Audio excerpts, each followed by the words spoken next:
This is Blacklisted Radio. It's the 4th day of June 2013. My name is Doug Owen, and today we are joined by Jan Irvin, academic scholar, author, researcher, and a guy that has some groundbreaking news that is, well, I think probably one of the most significant looks into something that is so prevalent in society today, and that is the counterculture, psychedelic movement, and some of the ties to, well, Wall Street banking. So for all the people out there that wonder, where does the central authority for central government come from? Where does this doctrine lie? I think we're going to find some of those answers. Jan, welcome to the show. Thanks for having me, Doug. Absolutely, man. So over the weekend, I did some research. I read your latest piece.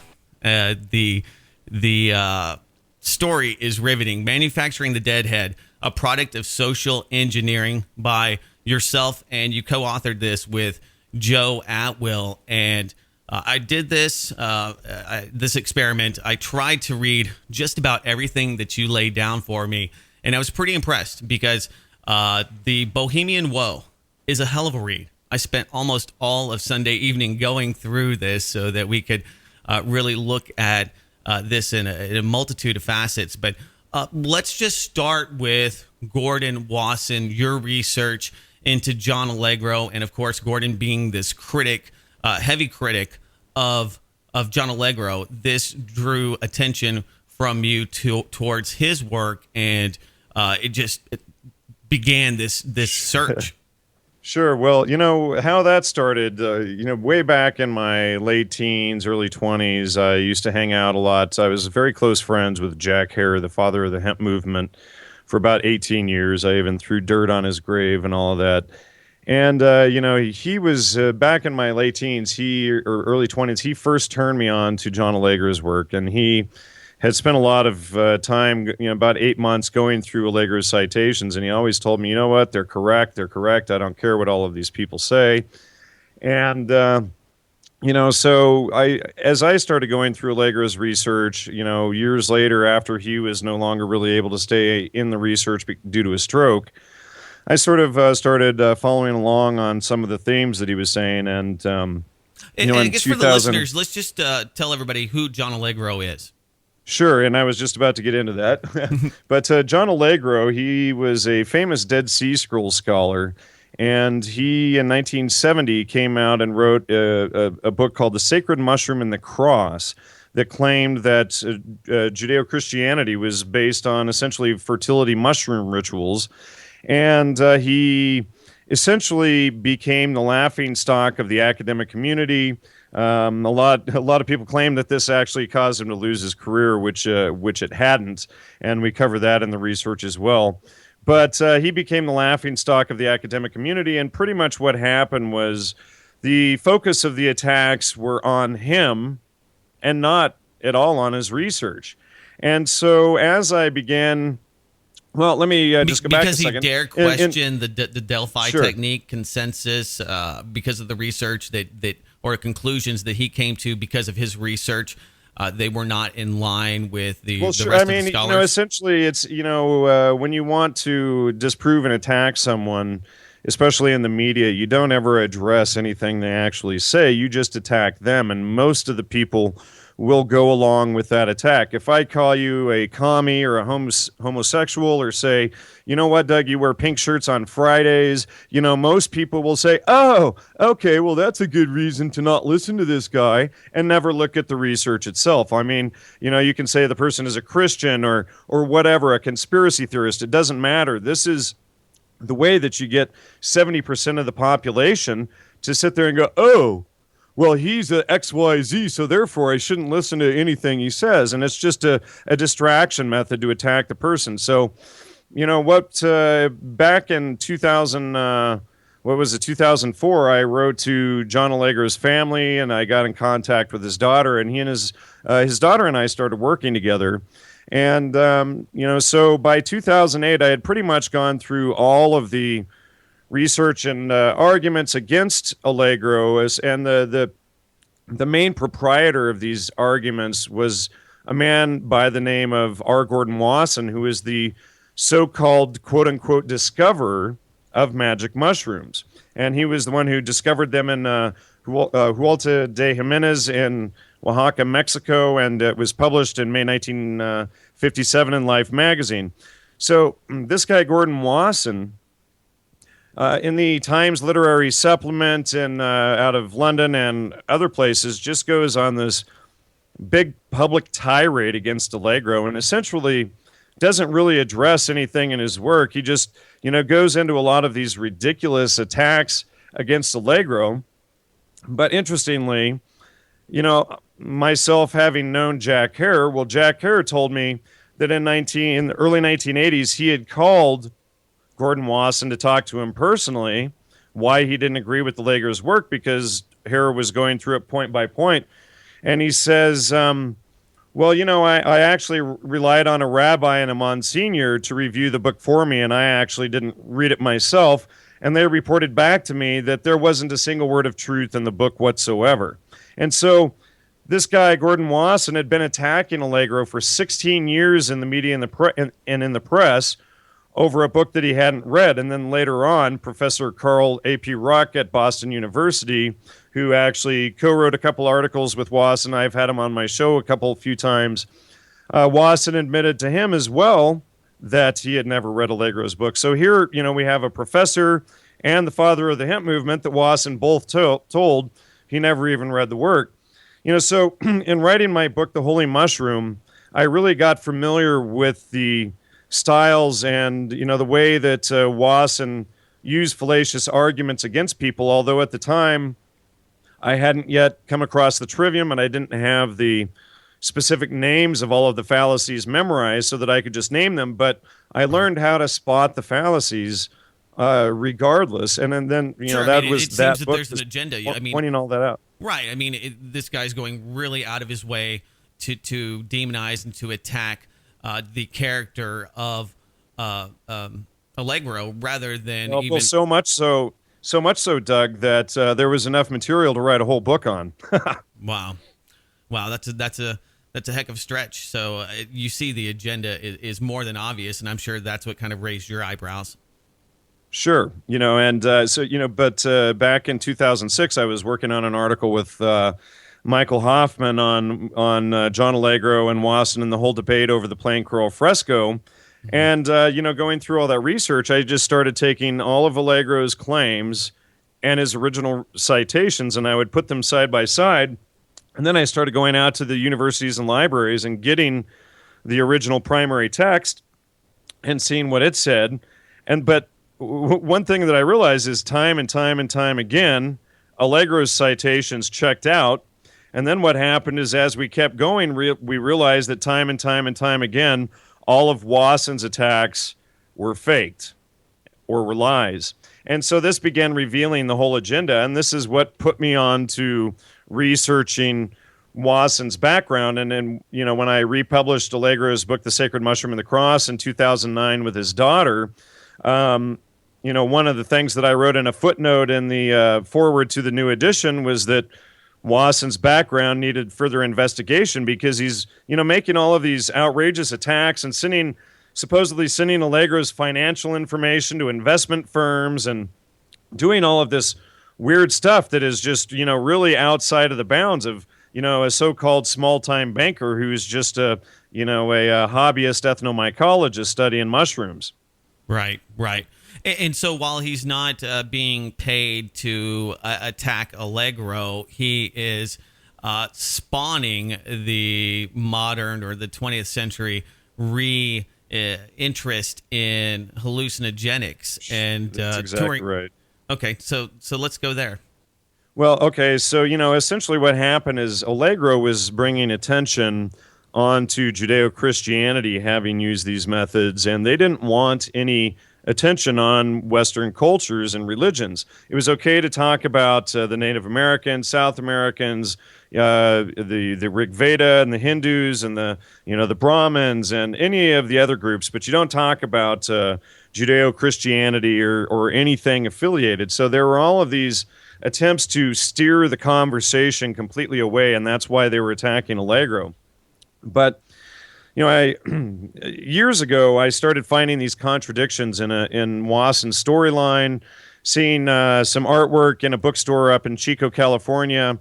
Maybe 8 years ago, 9 years ago, I came across some images by this Russian artist, Ivan Bilibin, that showed that he was depicting Amanita and psilocybe mushrooms together in the same paintings. And this is in the late 1800s, early 1900s. Well, if Wasson's the first white guy, how is that possible? And not only that, but this guy Ivan Bilibin was a Russian, and Wasson's wife was Russian, and they wrote all with their book Russia, Mushrooms and History, and all of this stuff. And I'm like, well, how could this be possible? So now there's evidence of it creeping right into the beginning of last century, and somebody having known about it, or at least some evidence of it there. So these sorts of things I started piecing together and just saving little notes of contradictions that I found on Wasson. And that led me to eventually realize, as I was just reviewing all of the notes in my head, pacing back and forth in the house one day, that all of a sudden it hit me that Wasson was CIA. And so, and all of the disinformation that he was using against Allegro, the blatant lies in the media, how was he getting his stories published in the media just being some guy, everywhere, if he sent an article to the New York Times, it was published. If he sent an article to Life, it was published. If he sent an attack on Allegro to the Times Literary Supplement in London, it was published. And I mean, this guy just had the media at his fingertips. And how is this all possible? So these are what started leading me to question his background. And that's when I discovered that he was the vice president of propaganda for J.P. Morgan Bank. He was also a chairman to the Council on Foreign Relations. He worked with Allen Dulles and guys like General Dwight Eisenhower and John Foster Dulles and George Kennan and others at the Century Club, which is the East Coast version of the Bohemian Club and the famous Bohemian Grove out of Northern California. That's the one. Bay Area. I hate to interrupt you, but that's the one that blew me away because my grandmother was part of the Century Club, and she went to these. Because that's a female or a male-only club. What would she do there? Oh well, maybe it was my grandfather who was at the Century Club. Oh, maybe not. Maybe it's not the Century Club. Maybe I'm thinking of the Kiwanis or one of those other groups. But I thought it was the Century Club. It's an art club, right? Well, it's a very exclusive art club in New York, and it's like $10,000 a year type of membership or more to get into the place. Oh yeah, no, definitely not. I stand corrected. Yeah, yeah. I mean, you would be rubbing elbows with, OSS and intelligence members, banking officials, the head of Time Life magazine, Henry Luce, those type of people. They're the ones that hung out there. Walter Lippmann, who was another, head propagandist that worked, that was along the lines of Edward Bernays, was there, et cetera. So all of these guys worked together. And then, I've got letters that the CIA sent me from a FOIA request last year between Wasson and Allen Dulles recruiting the ambassador to India and future ambassador to to Vietnam to the Century Club. I've got letters of between Wasson and George Kennan, and Kennan was the former ambassador to Yugoslavia and the Soviet Union, attempting to recruit him into the CIA, etc. Sure. So these are really powerful people, and this is an exclusive club. Oh, sure. I mean, Wasson is one of the top guys up there. He's way up there. Okay. And he's hanging out with Allen Dulles, hanging out. He was basically considered one of J.P. Morgan's right-hand guys, one of his main dudes. Sure. Oh yeah. He's very, very powerful, very influential. And I think that that's something that you tie together really brilliantly in the article, and that is all of his connections and all of the people that he knew and all of his influences, including, of course, his very good friend, Edward Bernays. So that speaks a lot to, in lieu of a lot of his own work, other than hit pieces, but it speaks a lot to the type of people that he found confidence and interest in ideologically. So probably he wouldn't fall too far from the people that he chose to hang out with. Yeah, that's exactly right. And in fact, when I realized that Wasson was the vice president of propaganda, which is kind of whitewashed in the official, version of his history in The Sacred Mushroom Seeker by Thomas Riedlinger, these, and once I even asked Riedlinger if he came across anything that Wasson was in the intelligence community, of course he tells me no. And then I start researching his background, and he's involved in, like the Journal of Humanism Journal, Humanistic Psychology, and all of this stuff, which is all of this Huxleyan mind control stuff that they're all using to control the masses. So it's like, oh yeah, no wonder why he didn't find anything there. But this book, it makes one mention of it that Wasson was in charge of PR, and then I found another reference somewhere else. And so then it just occurred to me one day, well, if Wasson is the vice president of PR, this is a brand new field, and Edward Bernays was the father of the whole field of propaganda, essentially, with Walter Lippmann and a few others there. But Sure. These guys are all there and they're involved, and it's right, within 5-8 years of when Wasson's around. I wonder what would be the chance of Wasson knowing Edward Bernays. So then I started doing a search on documents on that just based on this hunch.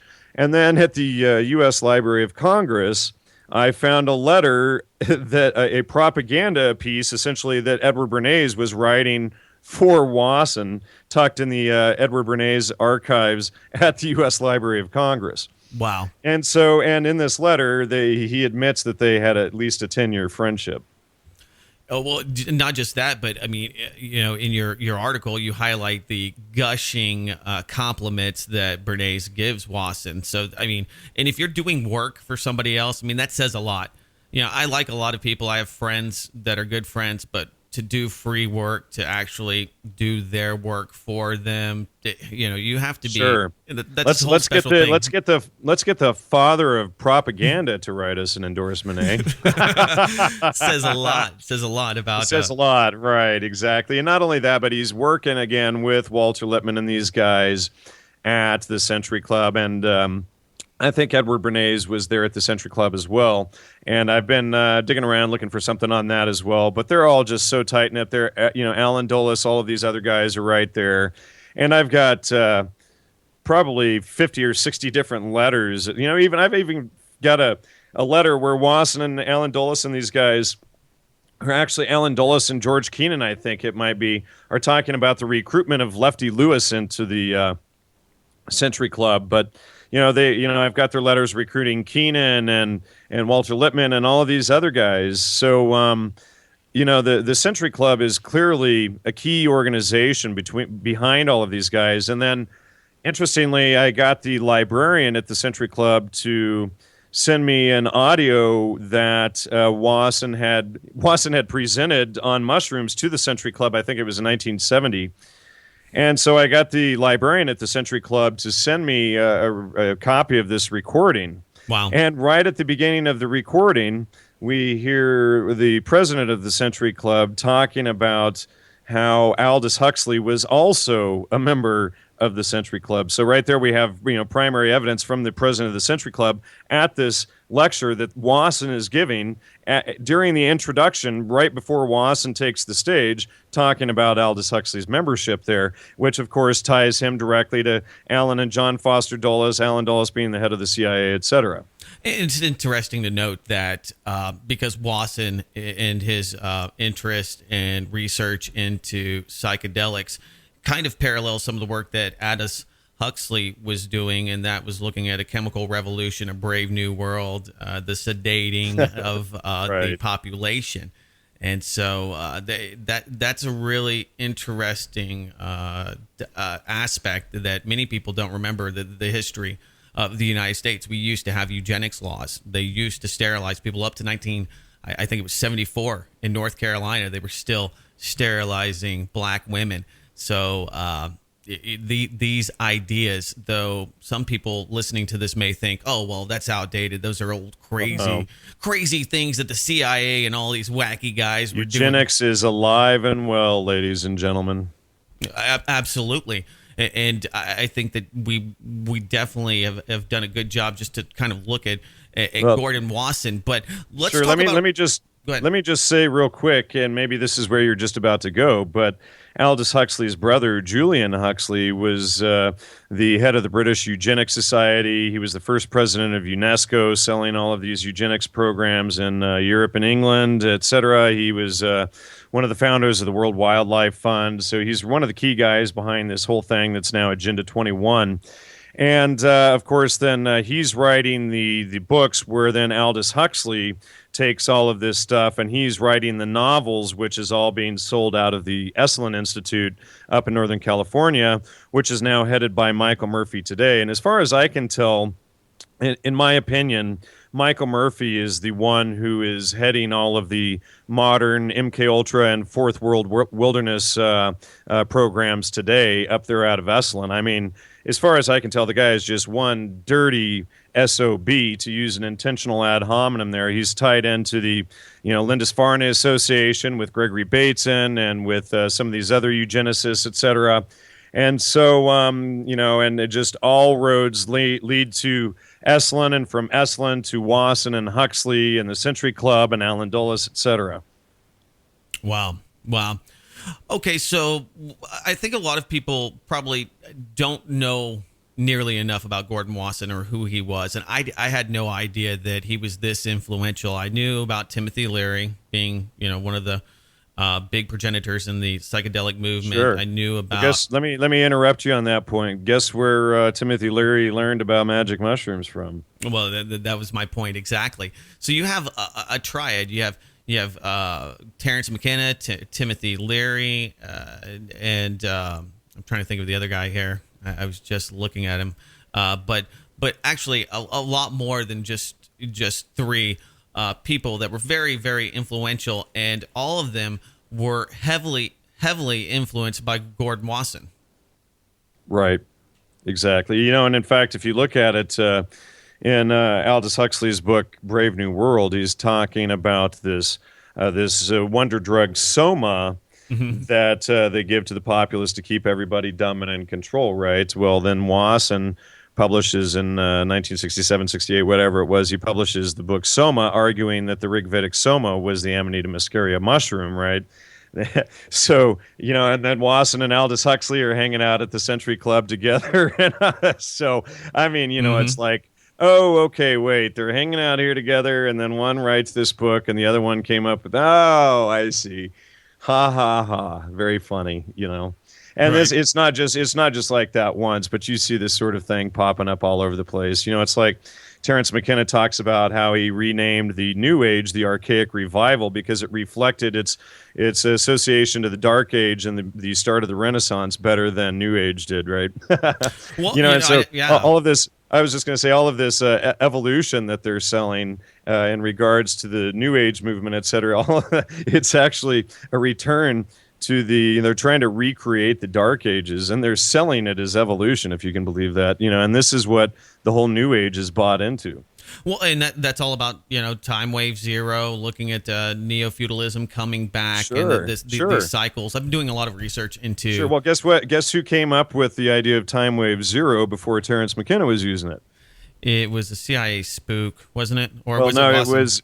No, it was this... he was a Jesuit priest named Pierre Teilhard de Chardin, and he came up with what he called the Omega Point theory. Right. And this guy is someone who's cited in the unsaid conferences by Edmund Rothschild, citing, oh yeah, we got to follow Pierre Teilhard de Chardin's lead on how this all should be done, right? Right. And so Pierre creates this Omega Point theory, which doesn't have, it's essentially Terrence's theory without the December 21st, 2012 end date, right? Which Terrence came up with and added to his Invisible Landscape book in 1993. It wasn't in the original edition of it. It's, there's no conclusion, but in 1993 they republished the book, and then they just throw this date in there.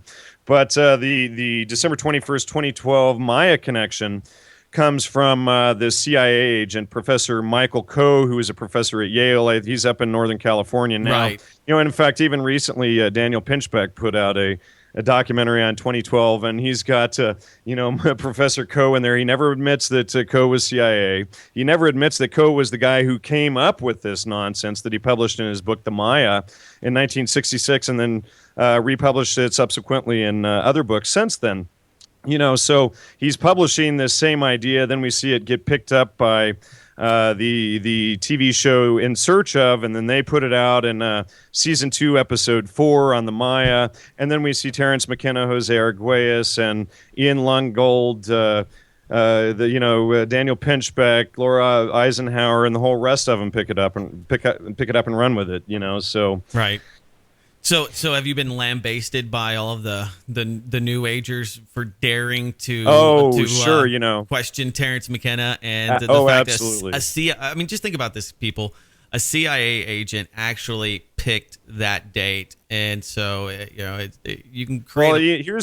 Well, let me correct you there, because originally Coe had set it for October 2011, which I believe is the date that Carl Coleman picks up and tries to run with, right? And then it fails, and Carl Coleman's out there changing everything really quick, coming up with a new story, right?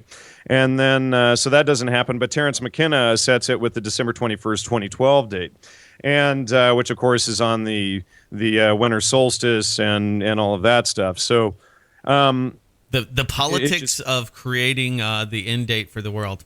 Amazing. Yeah, exactly. And they're just essentially selling this whole idea into society, creating Hollywood movies, with, what's his name? Woody Harrelson, et cetera. Trying to sell this stuff out into society to get people to believe it is a major idea. What's funny is he's got a new documentary out. He was just quoted yesterday. I saw on the news saying that he's an anarchist. So he's going to. Who is? Woody Harrelson. Oh, yeah. Well, good for him. I mean, anybody who studies the work of Larkin Rose, et cetera, who I've had on my show 4 times, I think, is probably going to side, more. Yeah, I mean, government is a religion. Government is a religion. I mean, is there can you point at government? I mean, you can see a bunch of buildings and stuff, but government is essentially a bunch of people who put on costumes and then act these roles that they would, never otherwise enact or act. It's like a policeman going around and beating people and stealing people's money, et cetera. I mean, these are things that they would never do if things were different, whereas, like a police is an officer of a corporation, whereas a sheriff is actually an elected official, which is much different. But, right. People need to get back to, I don't know if you're familiar with Freeman Burt's work, et cetera. I've had him on my show a number of times, but people need to get themselves refamiliarized with how the court of records and the court clerk works, and how, everything in government is actually by consent. And we need to learn that, we agree to the words that they use, and that they're a bunch of sophists and tricksters, and that's how they get this information out of us. And then we consent to their terms, even by, going to jail and things by them. So yeah. Once we learn not to consent to their actions, then we can stop it. Oh, you sound like one of those sovereign citizens out there, one of those people that just doesn't want to pay their fair share. And those are the kind of memes I get all the time when you. Is that the ad hominem they're using now? It's like, yeah, it's amazing the pathetic name calling that people come up with rather than dealing with the facts of the information. I mean, like right now, I have some friends going through a major case that. They're like a well-to-do family, and their son made a couple mistakes. A 12-year-old kid, he tagged with a marker on a couple of corporate boxes and stuff, and he gets caught, and then he admits everything. They have a court trial date set and all of this stuff, and then 2 days before the trial, they do a full raid, ATF. I mean, the SWAT team, the whole thing. Wow. And no reason for any of it, and so we invoked. We invoked all of the, I helped them invoke all of the common law and everything, and we've got the courts upside down right now. And they do not know what to do. It's the biggest hot potato around right now, and people need to become aware that common law and this stuff is real, and that they don't want you to know about it. And you're going to have to think of better excuses than conspiracy theorist or wacko and just name calling like a little child. And I said but you got to come up with logical reasons as to why these things are wrong. And, and when we go into courts and we file these things and they work, sorry, folks, you're going to really have to think it through better. Well, absolutely. And I think that, there's always the price to pay. So you have to understand what you're up against when you make those stands. I've got a friend of mine that, Well, he bought his own plates and basically put them on his car, and he's like, "Hey, he's an anarchist. I mean, true and proud of it." And he said, I don't drive anymore." He bought his own plates. They started harassing him and took him to jail. He's like, "I'm just not going to deal with that system any longer."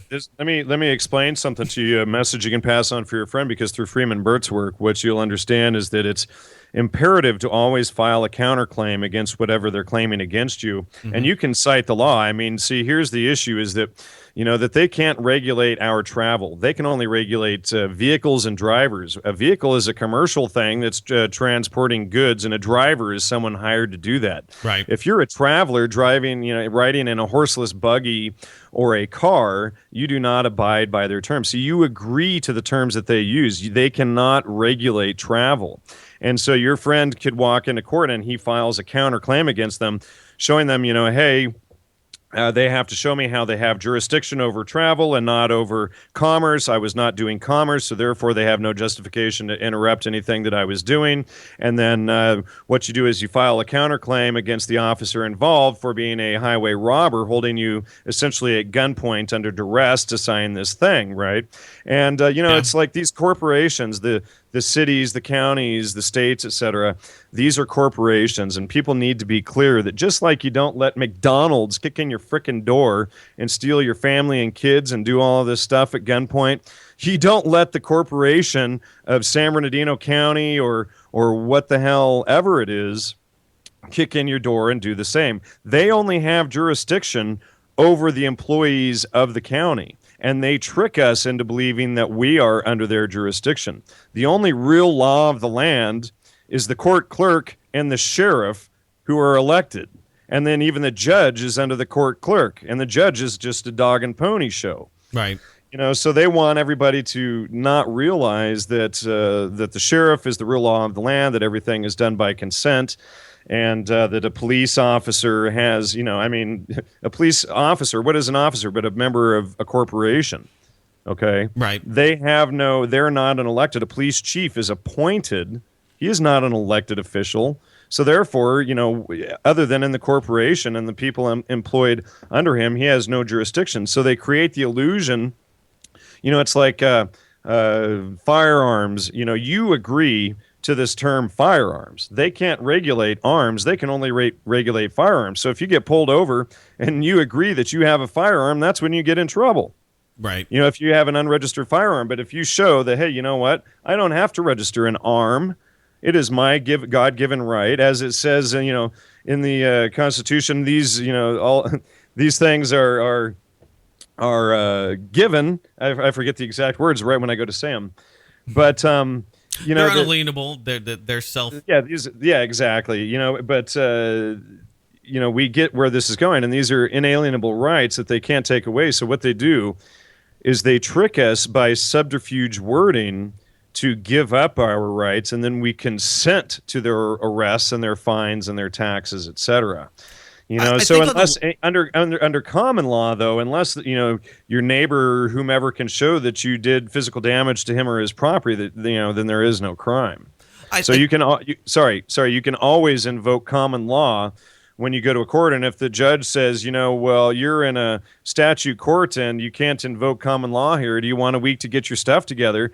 You say, yes, I'm in the wrong court. Great, you just inform me. You don't say, well, go ahead and sentence me then, officer, because people go in and they'll try and invoke common law in a traffic court, and then the judge will say, you can't, I don't have jurisdiction over common law, so should I sentence you now? And you say, no, put me into, where I can go to common law court. Thanks. Yeah, let me know how that works out. Tell me where one of those is. Well, that actually happens all the time, and people do try to invoke this stuff, but they have to do the counterclaim, and they have to recognize that it's all done by jurisdiction, and you have to be standing in the proper court to invoke common law. Yeah. And if you're not in the proper court, then you send it to the proper court. Yeah, well, and a lot of it's consensus. I mean, we have to give consent, and that's why I find a lot of hope and encouragement in the nullification movement, and that is where laws that are illegal or unconscionable, unenforceable, are no longer seen to be valid by the majority of people and courts, and they just start going away. And we've seen that in a lot of places. Well, we'll get this when a corporation such as a county, state, whatever, when they file a claim against you, let's say cannabis isn't illegal. You agree to the terms that it's illegal under. You have to file that counterclaim and just say, say for instance, you want to invoke God's law. See, when you file a counterclaim, everything that you well, okay, let me just back up a step. Let's say you get a claim against you by a corporation, the city, county, or whatever that you live in, right? If you do not file a counterclaim, then anything that they've claimed against you becomes law. So you have to file that counterclaim, right? And then anything that you file in that counterclaim then becomes law. So let's say they say marijuana is illegal, you're caught with marijuana, blah, blah, blah, blah, blah. You go to the Bible and you want to just invoke God's law, and right in the Bible it says, all seeds and plants are given by God for man to use. That's God's law, and that becomes the law in the court. The only thing that is submissible in the court is what's submitted by either side. Okay, anything that's outside of what is submitted is not in the court. It's not in the ball game. The court's the ball game. Get it? Right. So if you don't submit your own rules and your own stuff that you want to play, then it's not in the game. But if you evoke God's law, boom, there goes their whole argument, and you've just evoked that as law in the courtroom. Oh yeah, and it's amazing because these things do kind of diminish the power of the court, because the court really relies on your ignorance in just so many different facets. Exactly. And your consent on top of your ignorance. And what they do is they use a lot of equivocations, which are words that have a double meaning, like their definition of person and ours are totally different. So what you have to do is when you file your counterclaim, you invoke the definitions that are to be used by the court. See, you include all of that stuff and then you hold them to it. And then, when they mess around and play these games, you demand that it be taken out of a court and into a court of record, or into all states have to have a court of record, which is essentially a common law court where only real men can stand. Corporations aren't even allowed to stand in there. And so this is the stuff that they don't want us to know about. They want us to go hire a lawyer. They don't want us to know that what is law is what you submit. Right. Yeah, you set the terms. You set the definition. You set the terms. Hello, it's by consent. You set the terms. You are a sovereign. You are a God being. They have to take your rights away by you consenting. So you agree, okay, well, they said, marijuana or guns illegal, so I shouldn't have this. So therefore I'm agreeing to their terms. And when they say, do you understand, do you say yes or no? Oh, well, if I was there, I would say no, I do not agree. I do not. Or better yet, you can always use the lawyer speak. I do not understand the question. Can you repeat it?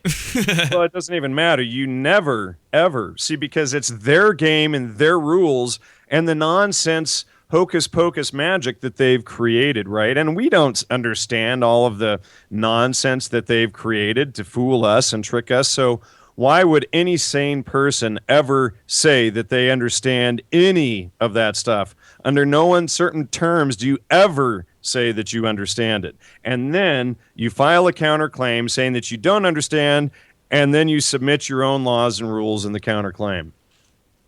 And that may work for you, and it does for a lot of people, but it may not. And that's the thing is, if you do it properly, you can show that these cities and corporations under already existing decisions don't have these authorities. And when you define the terms and things, we're getting wins all over the place with this stuff. Oh yeah. And it's people have to understand the words and the meanings. That's why I say Freeman Burt's work is so important. Dr. Tom's work, who I've also had on my show with him, and Clint Richardson, who exposed all of the CAFR research with Walter Burian. Mm-hmm. He's working with Freeman Burt as well, and the three of them have been exposing all of this stuff. So it's amazing. It's just an amazing amount of work that they're doing, and so sad, making though, us. Because the CAFRs are almost, for anybody out there that's not familiar, it's the Comprehensive Annual Financial Reports. And I was just digging through Round Rock, where I live, just north of Austin, Texas. And they used to have a lot of money in there, over hundreds of millions of dollars. And it's not nearly what it used to be. But there's a lot of hidden money that people don't understand in the corporate structure. Well, and when they file these bankruptcies, in none of the cases that Clint has investigated, like he investigated Stockton, et cetera, when Mm-hmm. they file bankruptcy, all these counties and cities filing bankruptcy, every single one that he has investigated, he has found that they have stashed billions of dollars in hidden funds. Oh yeah. Oh yeah. Yeah. And Every single time. and And so there's what they'll do, in Detroit. is Go ahead. get this. Let me just explain something. What they'll do is these city officials will pass a law stating that they have to put the money in these funds, right? And so then they siphon all of the money out of the funds, and then they point to the law and they say, "Well, see, we had to do it." Oh, absolutely. They're like, oh well, we had no other choice but to do this, and you're like, oh, well, you could have done that. Right. There's a lot of options, and people just have no knowledge of this. So they have a general budget, a general operations budget, R&O, Sure. and And that's what they report to everybody is the operating budget every year to the public. And then on the other side, part of that, see, the budget comes out of the CAFR report, but the people don't know that the CAFR exists, and the CAFR actually shows where they hide all of those funds. So, like, Clint helped me investigate my local school district, and we found that they had hidden like $40 million from the public in future auto payments and stuff like that, writing off the payments. Like, let's say you have an auto payment for your truck this month and the next month. Well, what Right. they would do is they would write off the payment in the book for this year's balance for the full 6 years of the loan or whatever. And they do that every year, right? So then they would hide all these tens of thousands of dollars. So we found like $40 million that they were hiding while they were saying that they were completely broke. They were going to shut down the buses, and they were demanding paper and pens and pencils from the parents. And then as soon as we published all that, they, of course, they did some public little attacks on us saying that it was all wrong. And then all of a sudden the buses were going again, and they never asked for pens and paper, again. Wow. So, yeah. And it's not like they're probably not getting enough money from the Department of Homeland Security and other federal. They get paid to have those kids sitting in seats each and every day. Right, exactly. Getting their brainwashing, their compulsory education, as John Taylor Gatto has exposed so well, and he's done such a wonderful job. And we've had him on, and Richard Grove has done a whole video series with him that's so important for people to get what they just even do purchased to it. kids. Oh, did you? Excellent. Yeah. Yeah. Tragedy and Hope has a lot. It's just a bevy of great resources, and Richard's work is it's underappreciated. Like most people in the genre, like yourself, always truth tellers, people that are daring to challenge the cult, and Right.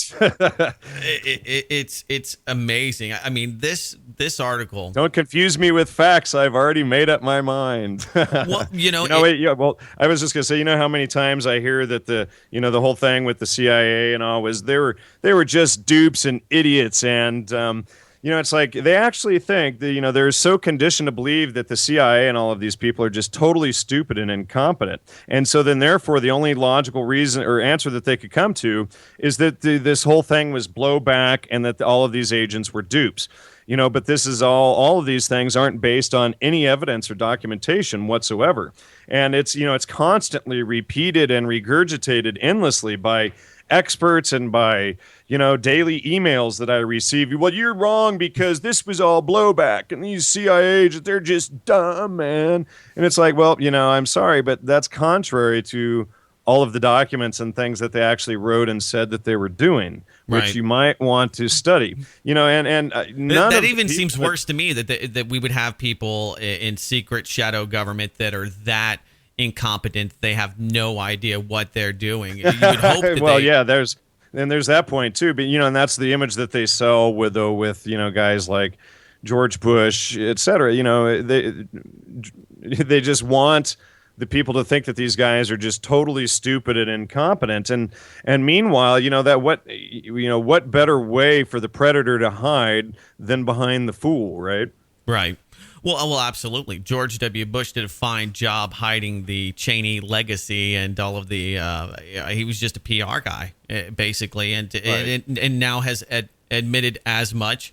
And Dick Cheney has said, well, just about everything was fabricated, and they based these ridiculous notions on how they would win in Iraq after they had flash banged Panama and ousted Noriega. For a multitude of reasons, and that's just a whole, huge discussion in and of itself. But it led to the led to the Iraq Contra. invasion. Oh yeah, out of Iran, Contra, destabilizing and restabilizing partners in South America. So the fact is that these are not just bad geopolitical policies or foreign policy. These are deliberate plans to destabilize and to covertly fund partners in different regions. And I think that more and more of that's becoming common knowledge. But when it comes to MK Ultra, I want to bring it back to MK Ultra. Most of the people that I talk to that are just that have been brushed some of this information think that it was this wacky project where there was a few crazy people in the CIA that were conducting minimalistic experiments on unwitting people, but a small test subject group. So let's talk about how this turns into the Grateful Dead and let me just say that MK Ultra Subproject 58, that was headed by Gordon Wasson, and that became the Life magazine article and This Week magazine article. Life was published on May 13, 1956, and This Week was published on May 19, 1956. Gordon Wasson published the first one. His wife published the second one. Henry Luce obviously ran Life magazine, which was founded by Wasson's bosses, Henry P. Davison and Dwight Morrow and Britton Hayden, etc., that he worked with at J.P. Morgan Bank. And then This Week magazine, the president of that company was Joseph P. Knapp, who was a director of Morgan's Guarantee Trust. And so essentially what they did with, and the This Week magazine was essentially back then like the parade would be in the Sunday issue of the newspaper today. It's like a Sunday insert magazine. Sure. And so basically what they did was they blitzed Life magazine, all the grocery store aisles, and then This Week magazine went out to an additional 12 million newspaper subscribers that same week. So they basically blitzed the whole country and then turned people onto the whole idea of taking psychedelics, right? Right. And then we later on have Wasson and the New York Times making this whole sob story about what he supposedly did while he's over there laughing at, to Bertram Wolfe. Do you remember what when Leo Tolstoy had said that the printing press was a mighty engine for disseminating ignorance? This Mazatec affair is a case in point, and this is like 2 weeks after he published this New York Times piece where it's supposedly this big sob story while he's actually still promoting the entire agenda. But I mean, when you think about it, they destroyed that whole culture down there. Sure. They just completely wiped it out. And it was an attempt to destroy both cultures, essentially, to bring all the white hippie kids down and, and just wipe out the indigenous culture at the same time, right? Mm-hmm. And so when we begin to see this overall agenda of trying to return all of the kids to this sort of new dark age, then we can see it's always, the Woodstock and the rock concerts, the rock idols, right? During pagan times, what did they have? Rock idols, right? Mm-hmm. And so, there's this whole going back to the rock idols. And when we think of Woodstock, it was, 3 days of fornicating in the mud to the rock idols who provided the background music, right? Yeah. Well, and you noted in the article that everybody said this is, the age of understanding or something like this, something new agey. That this is wonderful and beautiful. And then when we get behind it, we realize that the guys who put on Woodstock and Edward Bernays and all these guys, I mean, it's all PR. They're all Zionists behind Woodstock and everything. I mean, it's a pretty given fact. It doesn't take but a minute of looking to figure that one out. Right. Well, and keeping kids pacified and high on drugs seemed like a great way to control the population.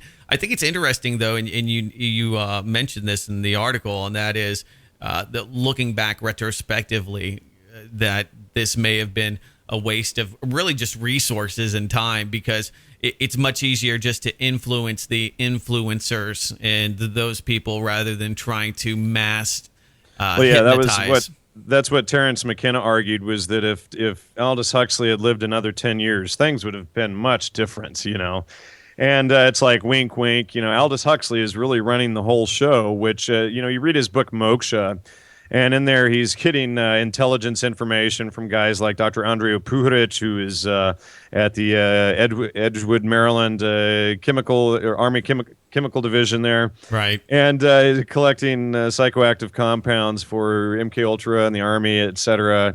And here's Huxley writing in Moksha on page 56, October 25, 1954.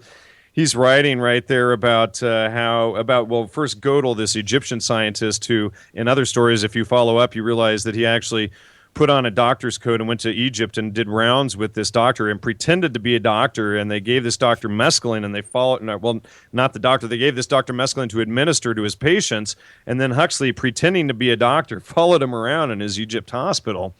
And so this is just one instance, but we see like in other letters, Aldous Huxley going to different research centers and studying all of the things that are going on there, and he's like, "Oh, gee, this is so horrible, and I'm glad I got to learn about this today." And he's a Fabian socialist also, and it's the concept of the wolf in sheep's clothing. So, he's always warning people about what he's actually doing, right? So in these same things, he's up on top of all of the research. He's got all of this inside intelligence data, like from Puharic and these others. And he's like, "Oh, look at all these things that are coming. It's just so horrible. Oh, and by the way, Dr. Gödel, you might be interested in doing this study. Oh, and by the way, here's another study for you over here to do. And here's another study over. Oh, you bad guys. How could you be doing those studies?" It's just sort of this constant tongue-in-cheek thing. And so when you realize that he's a Fabian socialist, the wolf in sheep's clothing is the Fabian logo. And so they're always warning you about what they're actually doing. Eisenhower is one of these guys who does the same thing when he warns everybody in his military-industrial complex speech, but he's actually one of the key guys with Wasson and Aldous and everybody at the Century Club doing this stuff. And there's a number of these guys that constantly warn of what they are actually doing. And that's really the debate that people have. Well, Huxley was just telling us about the Brave New World. He was explaining what it's politicians were going to do to us to keep us aware of this. And I agree with you that it couldn't be anything farther from the truth. When you actually go through and read his book, and these are arguments from people that haven't read it, read his material. But when you go through and I haven't read them all covered, what I want to do is read them all chronologically from when they were published, because my feeling is that what Huxley actually did was in his whole books is actually laid out a whole system of mind control of the masses of the society. Mm-hmm. Sure. And it's all written in novels and things, and he would just constantly update this stuff. But, you don't have a Fabian socialist, folks, who is involved with Alan Dulles and the CIA and the Century Club and directing all of these psychedelic and medical experiments at these universities. Then later turns around and is supposedly warning us about. I mean, you don't sit there and direct the doctor to do the study and then sit there and complain, "Oh, look what's coming along, folks." Mm-hmm. It's just such a huge contradiction and a failure in logic to think that he was actually warning people. I mean, even his Berkeley speech right before he died, he admits all of this stuff, and he's constantly talking about the final revolution and all of this stuff, which is about total mind control and getting rid of all of the so-called inferior races, and they're constantly promoting Zionism and all of this stuff. I mean, it's just blatant racism, classism, and hatred that they're selling in their garbage and their meme, and they had to dress it up in something that the people would eat it up. So they dress up this eugenics and this humanism and transhumanism that were both developed by Julian Huxley, by the way. Mm-hmm. They dress it all up in a so-called spiritual evolution, and then they get people, to think that, well, if you investigate anything, you're being negative. Never mind that just being in a positive pillow-sitting state all the time is unbalanced and uncritical, and anybody who comes along and wants to be your predator, they can be, because you're going to ignore anything that comes along and tells the truth because it's quote-unquote negative. But, these people don't even ever grasp that you can't even judge what's negative or positive until you've actually studied it. And if it impacts your life positively and keeps you from getting hurt or informs you of some danger, how could that be quote-unquote negative just because you think it's like not rosy, fluffy bunnies and whatnot? I mean, Well, I mean, those ideas are alive and well now. You can't hurt anybody's feelings. You're bullying them. You're not allowed to talk about politics at work. It's pretty much a fireable offense if you bring up religion or any of the other things that maybe you feel near and dear or you want to share. So people have to, even with friends, have to walk on pins and needles, walking on eggshells to around these topics, because now you can be easily labeled something that is now with your digital nice record. ad hominem attack. Sure. Oh, absolutely. If You you're wear pink critical shirts of on Israel, Fridays. you're an anti-Semite. You can't. They don't want you to distinguish. Sure, we're gonna throw up the anti-Semite screen to keep everybody from looking at Israel and all of this stuff. And meanwhile, the Palestinians and the Arabs are the real Semites, and the Ashkenazim are actually Slavic peoples from the Ukraine. It's not really a race, and we have these real Semites being decimated, and we have to think about who is the real anti-Semite here. When we have this religion that is literally based on racism. Sure. Well, Abrahamic religions have always had issues with one another, and I think that the grand question is, where would we be today without the Old Testament, without all of that? And looking at this article and of course your research, your book, investigating the symbology and the origins of Christianity. My wife being a former Catholic, found a lot of interest and has read all of your work. Have you read? And we should, we're sitting here talking about me and my work this whole time, but we shouldn't forget Joe Atwell's part in this article either. And he's the author of Caesar's Messiah, the Roman Conspiracy to Invent Jesus. And he goes through and shows how Emperor Titus had created the whole story of Jesus. And of course, I argue that it's also an amalgamation of astrotheology, et cetera, that can also be shown through my work and others' work as well. But, essentially Titus created the story of Jesus around his campaign against Jerusalem, and trying to get to, the people to give unto Caesar what is Caesar's, et cetera.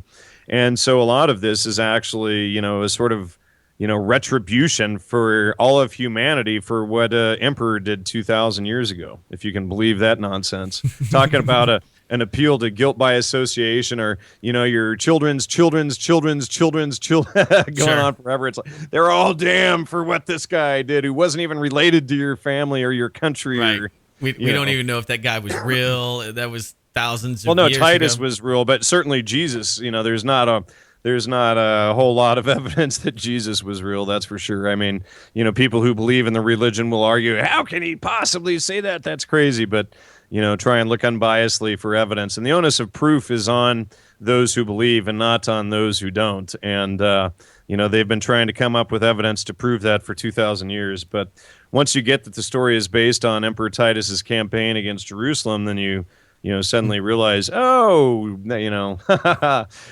I get it now. It's all about money and power. And, and then the story's 2,000 damn years old, and it's been going on the same forever. Money changers and bankers trying to enslave the masses, people fighting back, trying to overthrow emperors and yada, yada. I mean, it just goes on and on. Some things never change. Jesus goes into the, money changers table and kicks, or into the money changers temple, and the temples back then were the banks, and he kicks over the tables. Today we have Goldman Sachs. I mean, what the hell's the difference here, folks? Think about it. Well, absolutely. Yeah, you have to have somebody change your money, and if you're trying to use Bitcoin, those operators are being taken down daily. There was another one today. So, I mean, even the other outlets outside of the dollar. Not that I'm a huge Bitcoin proponent, to be honest.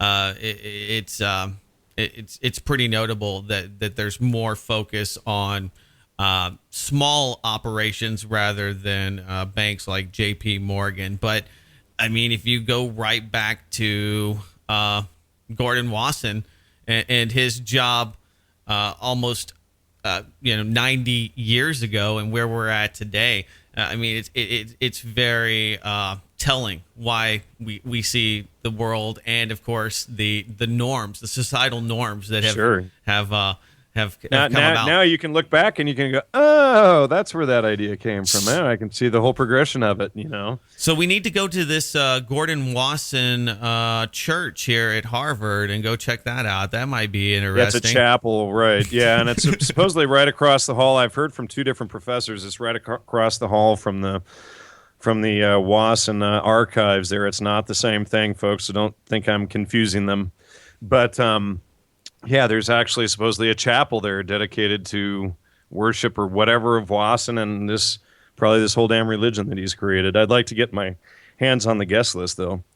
Yeah, it would be interesting to see who's in there paying homage, or so many, sure. all the little personal notes. I mean, and that's why you probably been able to get so much information, and that is because these touching memoirs are actually evidence, and you've been able to find this. And well, I didn't go through Harvard, though. I had to go through all these other universities. That's what I was going to say. And you were even let's talk about Hank Albarelli, this guy that tried to inhibit all of this from coming out. So I mean, this is kind of dangerous information. Oh yeah, well, Hank Albarelli, I had asked him several years ago if he would help me do some FOIA requests on the CIA, and let me just pull up his letters here so that I make sure that I don't misquote anything, because he is a lawyer for the White House, and I don't want to misstate anything, so everything needs to be exact. But originally he said no problem, that he would ask me, that he would give me help on this, and then 3 months later he replies on May 4, 2010, 01 Wasson, all pages most likely destroyed in 1973 MK Ultra destruction of documents. And then I write him twice, once before, and then a second time I write him on October 22nd, 2010. I also asked you if you would send me the CIA's FOIA response so that I could have it in my Wasson records. And then he replies, you can't without my revealing all of these other document subjects that I requested, and I have no intention of doing that.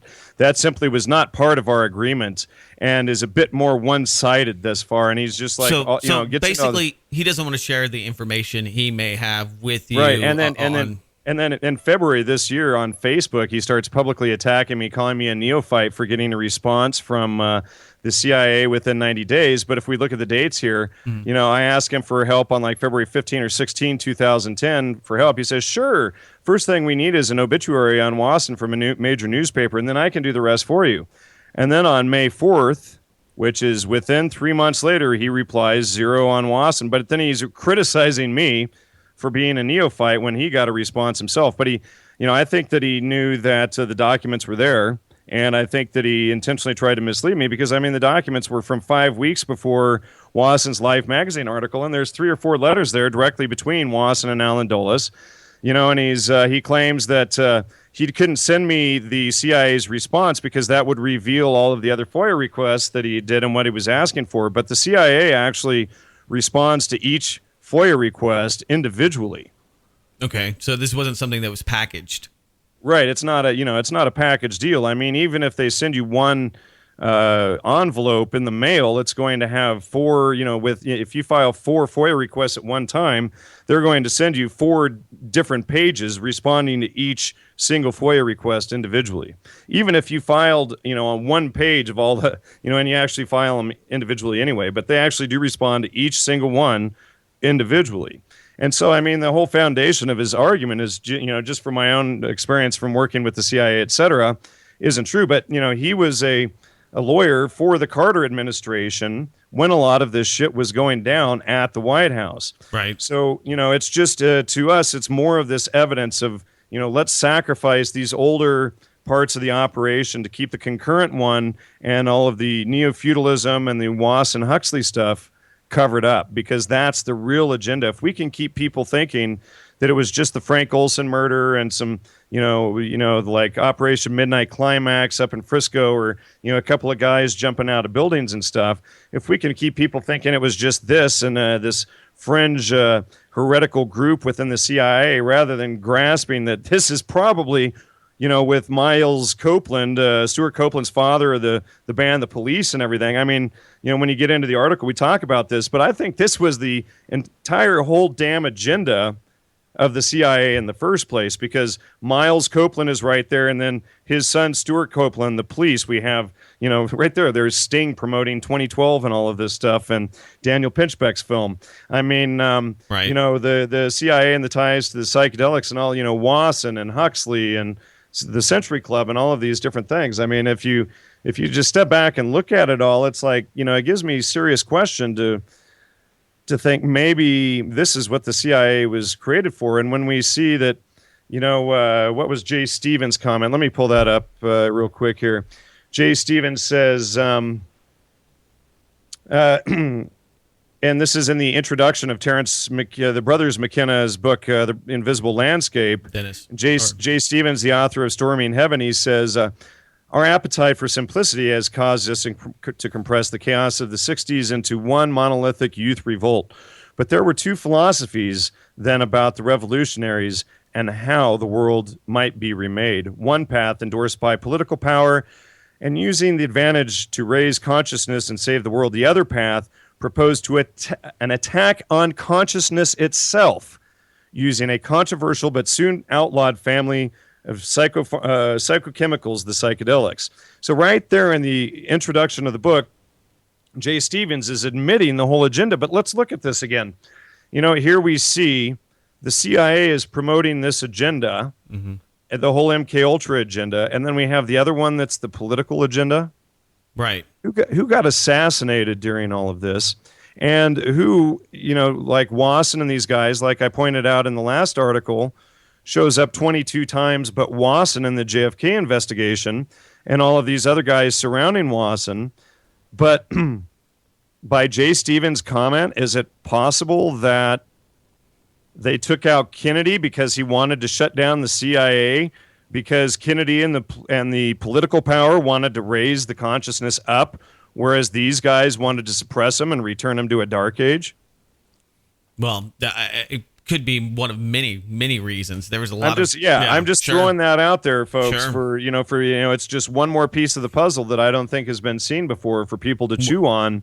And it sure would throw an interesting bit of light on the CIA in light of this idea, right? Well, also in light of all of the implications and the direct knowledge of the assassination by the CIA, and we could go down that road for hours here, but the CIA, Poppy Bush, Senior, and all of these people you see reoccurring throughout the 1980s, 1990s, and even to present day, and geopolitical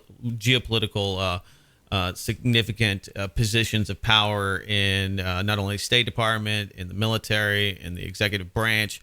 So it's not just all coincidence that this same small clique of people, very influential from academia to very powerful and rich and corporate moguls and investment banks, all of these being intertwined, because these are the halls of power. But specifically with the CIA, already conducting MK Ultra, there was a lot of attention and focus being put on domestic control. And if you just look at the time, there was a lot of instability in the U.S. You had riots in the 60s. You had LBJ just shortly thereafter, actually basically instituting martial law selectively to use the military to engage the people to suppress the Watts riots. So it was a very chaotic time. And when you look at Edward Bernays, and you did a lot of research and put out just a bevy of information, not only on fluoridation and some of the other things that were being worked on, and some of the other things that we see the health epidemic that has been created out of this, basically pseudoscience. I mean, non-science, all PR. But you have these people that have been able to influence our political leaders. And you have somebody like Leo Strauss, the Straussians, and the Trotskyites, and they all believed in having to have these idols or a grander purpose. And through the whole portion on rock idols, I just kept thinking back to this, and this this prevailing idea that the populace has to have purpose, that we cannot be just left to our own devices, sure. That we have they can't be left to discover their own sovereignty and their own power and what they're capable of on their own, such as the people who implement these sort of things against the others, right? Exactly. So through their own irrationality. Sure. All right, man. Well, you do a great podcast. I enjoy it. I would love to talk about all the sub projects and everything else that is in the article, but if this doesn't compel you, and we haven't even covered, I would say even 1/3 of the information. It's power packed. You can go to gnosticmedia.com and check that out. Jan, tell them about your podcast and how they can get your books and other information. All right. Well, the podcast and all of that good stuff is at gnosticmedia.com. That's GNOSTIC media.com.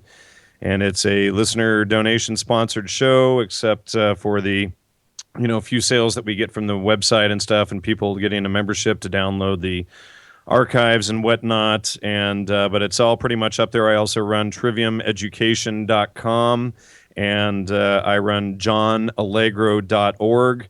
If people want to find out more about John Allegro's research, but John Allegro's book, The Sacred Mushroom of the Cross, and my book, The Holy Mushroom, which go into this whole background debate between Wasson and Allegro that we discussed earlier. That's all. Those books are both available on the website.